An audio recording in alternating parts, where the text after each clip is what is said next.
welcome back to Casual Sunday Gamer. I am your host, Patrick, I'm Alex. and it's been another week in gaming, and we just got done with BlizzCon. It was fast.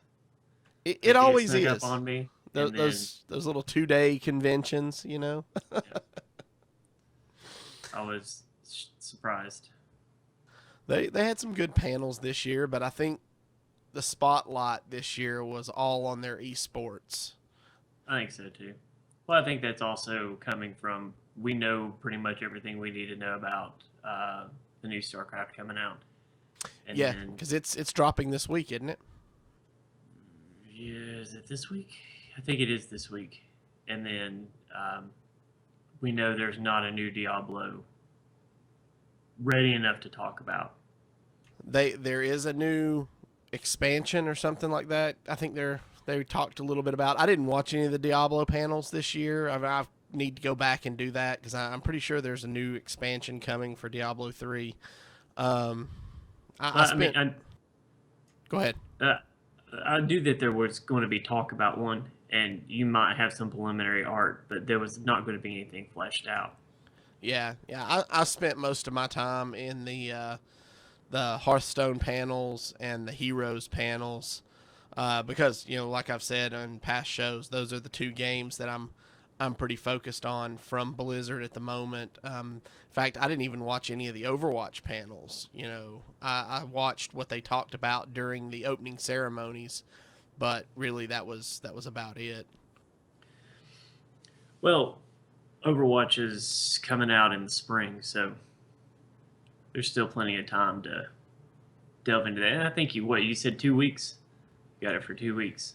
Yeah, I think I've got. I think you've got 2 or 3 weeks to go back and watch all the panels and stuff on demand. So we could probably get together sometime and sit down and watch through some of those. I was kind of excited to see that Overwatch was going to be available on PS4 and Xbox One.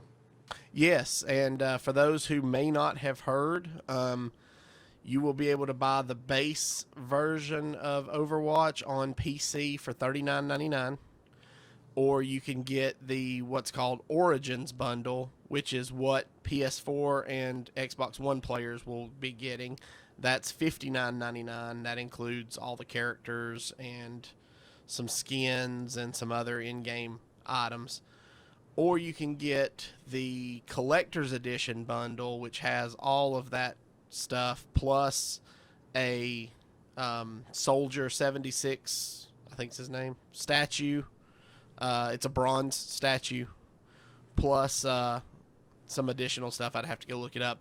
That's for judging from what I'm seeing on the pre-order sites like GameStop. That's going to run about $129 for the collectors. So $40, $60, $130. It's about your standard pricing for new games now.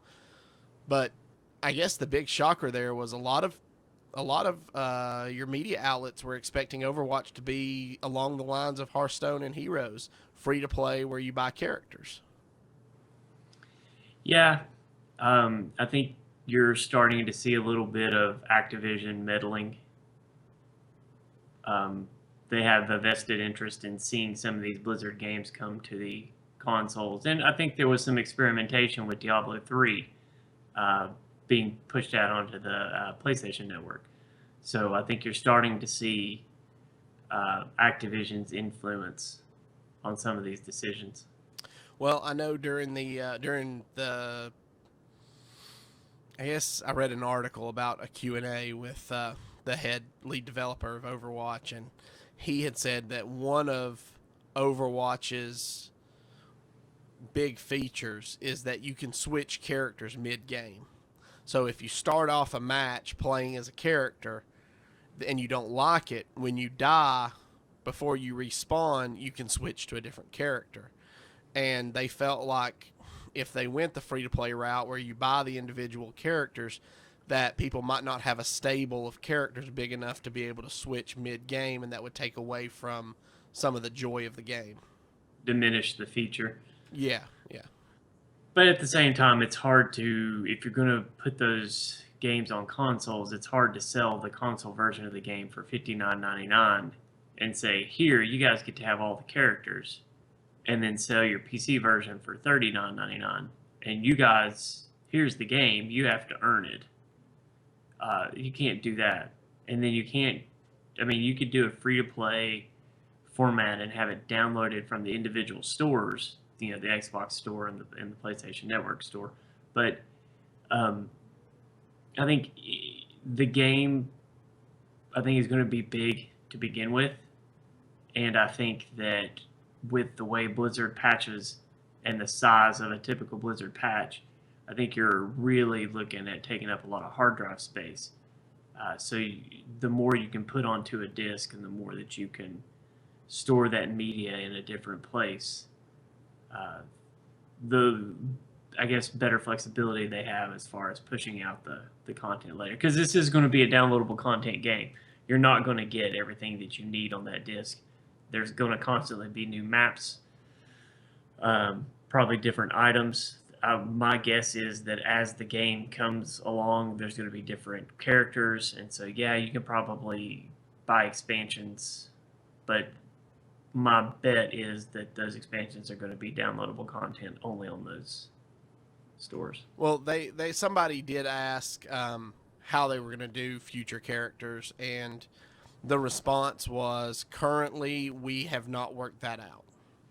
That's a typical Blizzard response. Right, yeah. And they're just not ready to announce how they want to proceed at the moment, but we'll see how that plays later. Hearthstone, big weekend for Hearthstone. The World Championships. We're not going to talk too much about that tonight. We're going to leave that to your imagination and our new show on Wednesday night, Hero Power. If you haven't seen it yet, check it out. It goes live at 7:30 Eastern on Wednesday nights. But what we are going to kind of talk about is Activision Blizzard's future in esports, because it seems like they've made some moves in the last few weeks to kind of secure that. And again, you were talking about Activision meddling. I think this really shows a heavy hand on Activision's part. And what we're talking about, of course, is they have, as a company, Activision Blizzard has formed a new division, which is called their esports division. And specifically, they have gone out and hired some pretty big names to kind of lead this division. Specifically, the new head of Activision Blizzard's esports division, Steve Bornstein, who is the former CEO of both ESPN and the NFL Network. They also brought in Mike Sepso, who co-founded both professional esports organization Major League Gaming, and he will serve as the senior vice president of the new Activision branch. So you've got two guys, both with pretty big backgrounds in sports and esports. Steve Bornstein pretty much built the NFL Network from the ground up. Cable network. The cable network, yes. And before that, he was the CEO of ESPN. So he's got this production sports background. And then you have Sepso, who co-founded the Major League Gaming, the MLG, which everybody now kind of thinks of as the primary esports engine.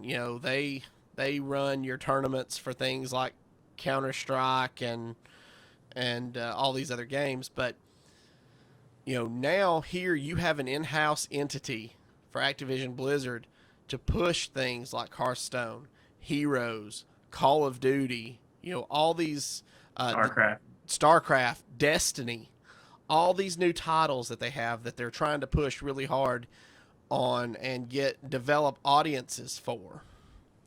I think it's kind of a dream team, I guess, in a sense.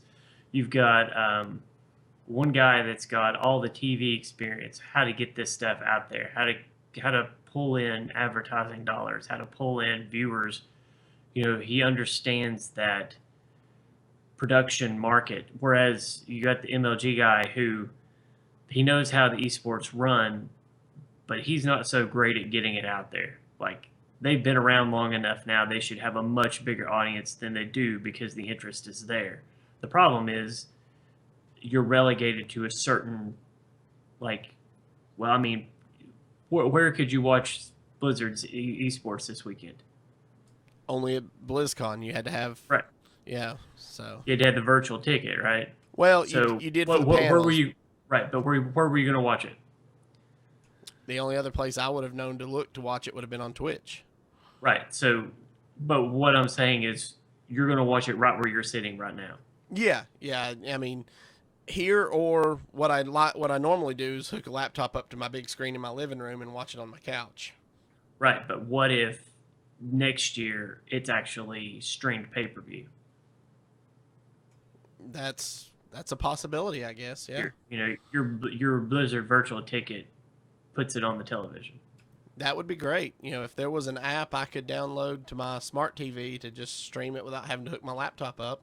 You wouldn't even need it. That's what I'm saying. What about if you don't even need an app? You're talking about if they create a channel specifically for esports, sort of like ESPN, but streams esports all the time.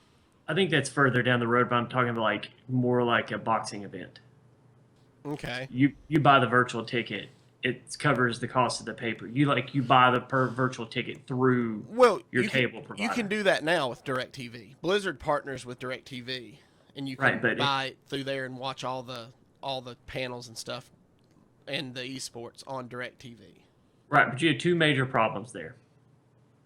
First of all, DirecTV customers, they're not streaming on the internet. Why? Because they don't have high-speed internet unless they're doing DSL, but chances are at that point they're probably doing AT&T Uverse. So your charter customers can't get it because it was through DirecTV, right? Correct. So they have to sit and watch it on their computer screens. Where you are right now, where I am right now, which is the biggest reason why I didn't even entertain the idea of buying the ticket. Because I'm not going to sit in front of my computer for that amount of time just watching something. If I'm going to be in front of my computer that amount of time, I'm going to be playing something or I'm going to be doing something else. It's a long time to just sit there and stare at your computer screen and watch. Well, like I said, I hooked it up on my big screen down in the living room. My brother-in-law and I ordered pizza, and we sat down there and we watched a couple of panels and we watched some of the tournament and just kind of hung out, ate pizza, talked about the future of the games with the information we were getting. But you're more tech savvy than the average person. So if you want this to grow, you have to be able to present it to an audience, and you have to be able to present it to a wide audience. And that's where the former CEO of ESPN and the former CEO of NFL Network, that's where his experience is. That's what he's going to bring to the table. That's how he's going to push it to that next level. You've got Call of Duty, which they want to have a thriving online esports environment around. Then you've got the Blizzard esports. You've got Hearthstone, StarCraft, Diablo, Heroes of the Storm. Soon it's going to be Overwatch. So you combine that with, they could do online Rock Band tournaments and stuff. There's all kinds of things that Activision can do in conjunction with Blizzard to really bring that out there. But the other thing that that's going to do is that's going to force your other esports, your other big esports, to either have to get on board and sign up through this service or create their own networks. Activision is setting the bar. This is where we're going to go. You're either going to follow suit or you're going to get left behind. So it's going to push the entire industry. So at this point, it's a matter of time. Yeah, I agree. And as a matter of fact, these guys probably weren't I would say they probably weren't as familiar with esports coming into their positions with Activision Blizzard.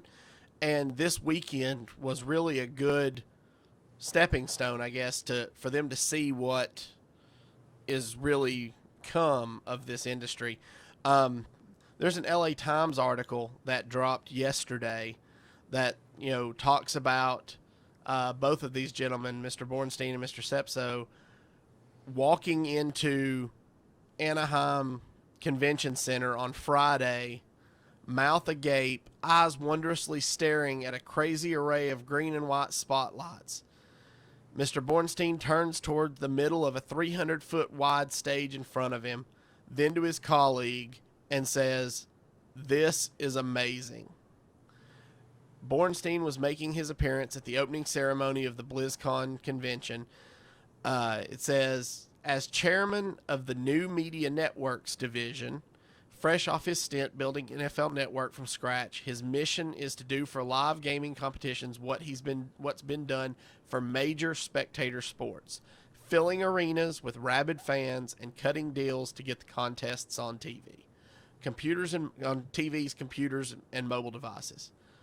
So he actually goes on later in the article to state that, he believes that esports is one of the most intriguing business opportunities he's ever seen. He recalls about how his two 11-year-old sons spend hours playing Destiny. And he says, I always like to skate where the puck is going, and it's clear we're just in the first inning of this game. Right, and it's correct, because when you think about it, this is a new sports come along, and new sports are picked up on television, and sports come and go in popularity. But they were all played prior to television. So you could listen to any of the sports that you can see on television now. You could listen to them on the radio before.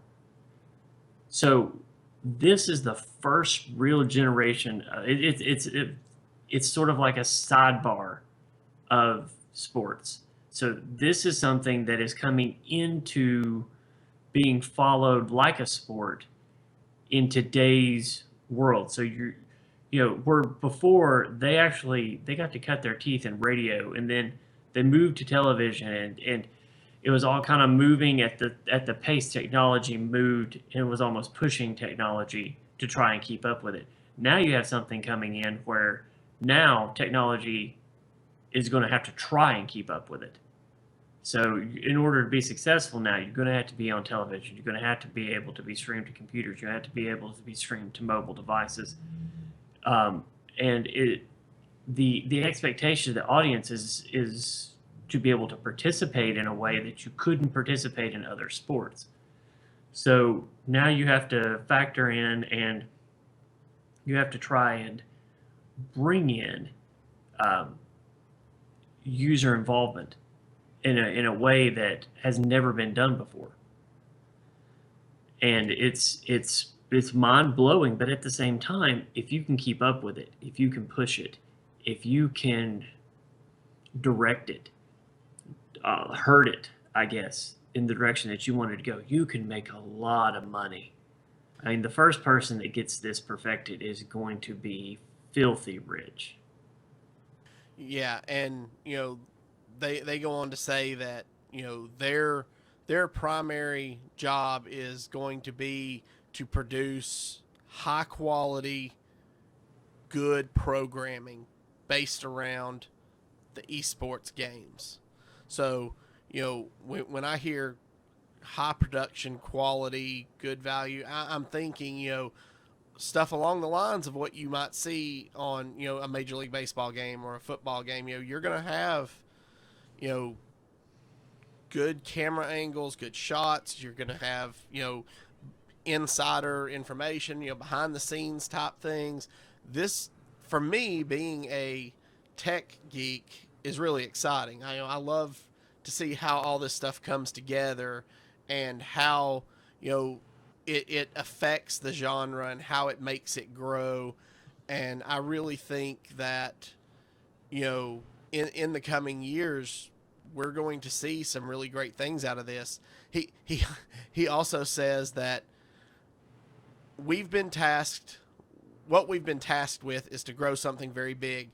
And the great thing is Activision Blizzard hasn't put many restraints on what we can do.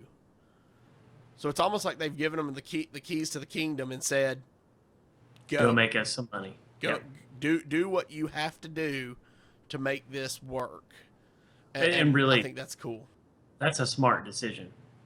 And the reason why is because you, as a video game company, you don't really know the ins and outs of how to translate this to an audience that is going to watch it. Yeah, you're good at translating your ideas into an audience that's going to play it, but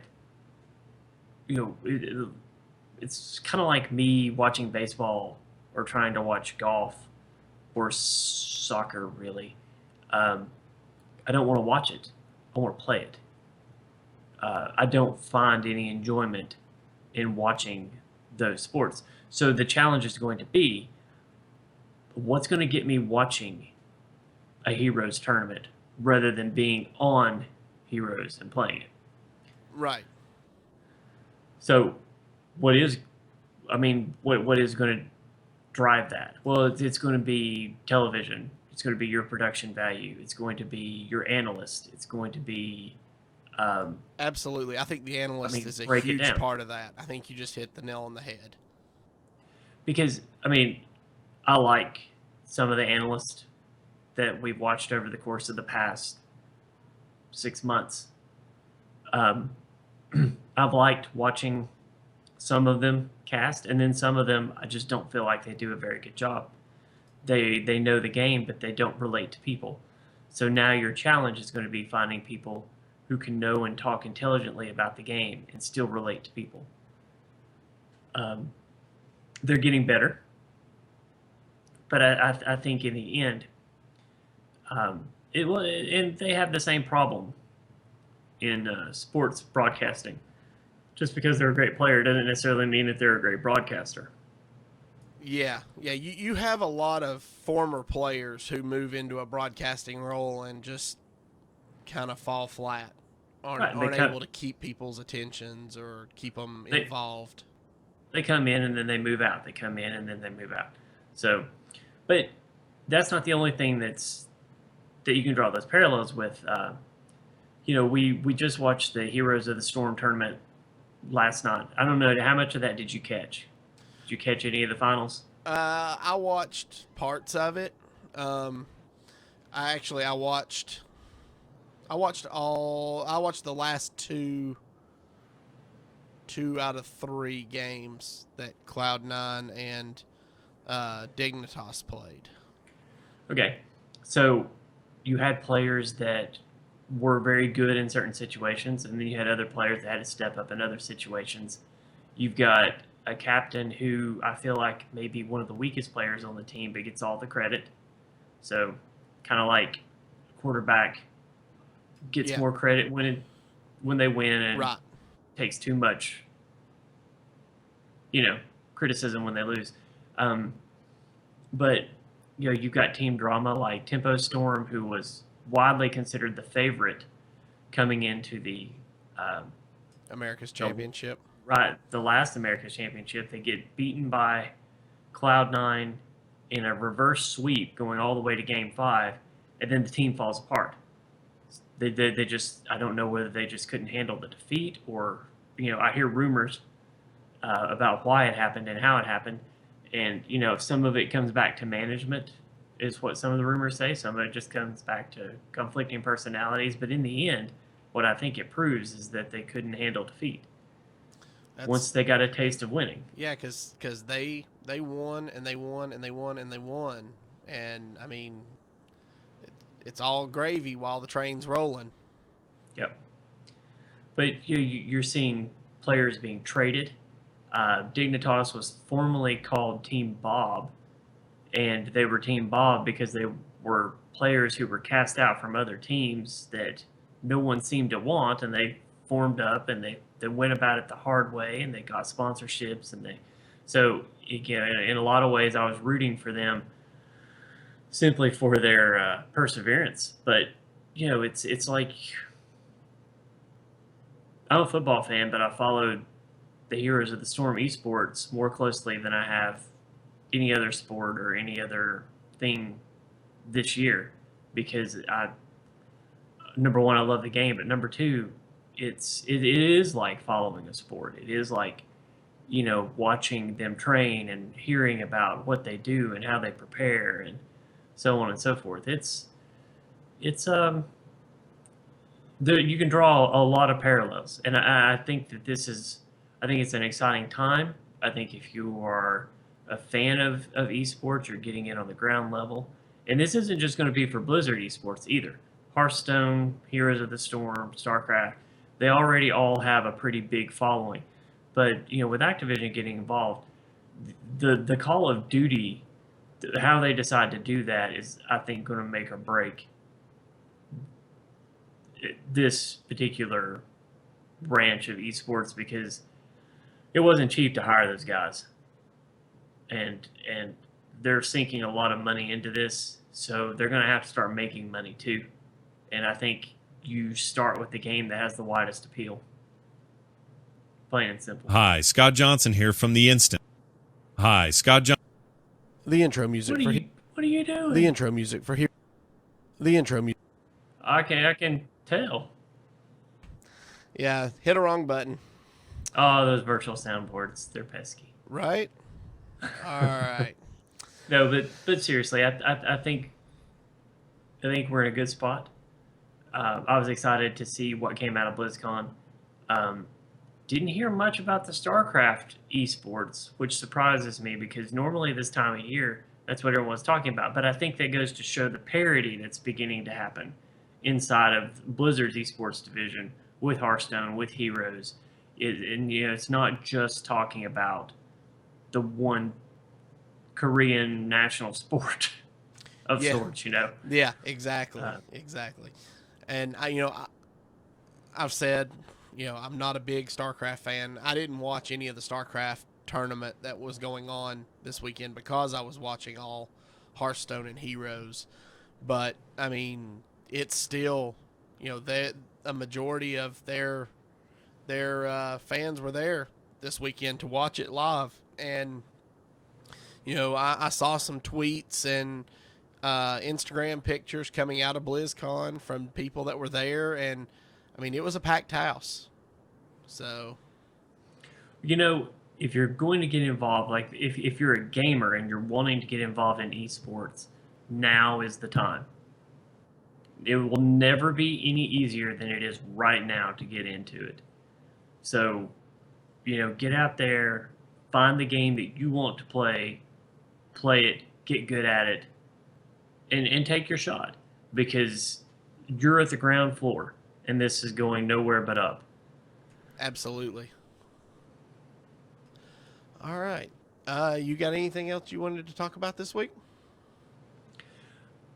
Just, it's been a while since we've had something, really exciting video game wise. It's like we've almost been recycling, a lot like the Hollywood movies. You just kind of been recycling concepts and games, and you got Battlefront coming out, which is a little bit, it's a touch of something different with some of the familiarity of some of the other concepts of other games.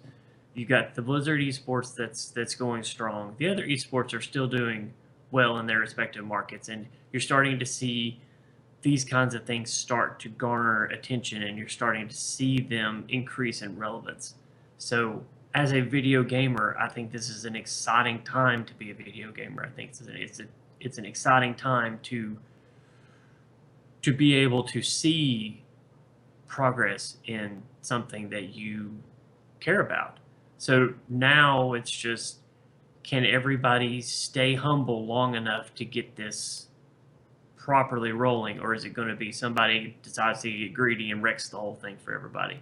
So I think it's going to be a very interesting dynamic to watch, and I think you're going to see some of the gamers, like the hardcore traditional gamers, are going to have to let the casuals take control for a little bit and get the money incoming before they start complaining that their games aren't getting enough attention. Because whether you like it or not, it's got to make money.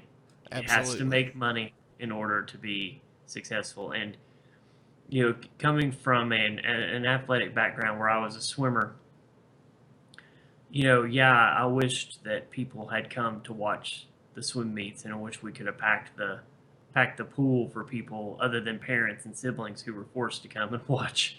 Um, so that we could have drawn and contributed money. But in the end, football and basketball, those were the two money making sports. And whether you liked them or not, whether you liked their attitudes or not, you had to at least respect, respect that they basically paid your way. And I think if you're a hardcore traditional gamer, I think it's time that you have to really um, be respectful of the large influx of people who are now playing games. And if you want to label them as casuals, you label them as casuals. But um, whether you like it or not, they're paying the way right now. And That's right. And you know, and we only have really you only have forward to go. So I mean, yep, looking forward to seeing what the future holds for our beloved games and sports. try it. Keep it positive. And if you don't like their games, you don't like what they're playing, you don't have to. You don't have to say anything about it. Just keep your mouth shut and play your game, and be happy that you've got your game. All right. Good advice. What is it that meme? It's like, Bob is on the internet. Bob sees something on the internet. Bob stays quiet. Yeah. Be like Bob. Bob's on the internet. Bob sees something on the internet that offends him. Bob moves on. Be more like Bob. Yeah, yeah. All right, guys. I guess that will do it for us for this week. We will be back next week, and then I believe we will be off the Wednesday before Thanksgiving. Are we? Are we taking that Wednesday off? I think so. Okay. And so we will see you all next time. As always, I'm Patrick, I'm Alex. and good gaming.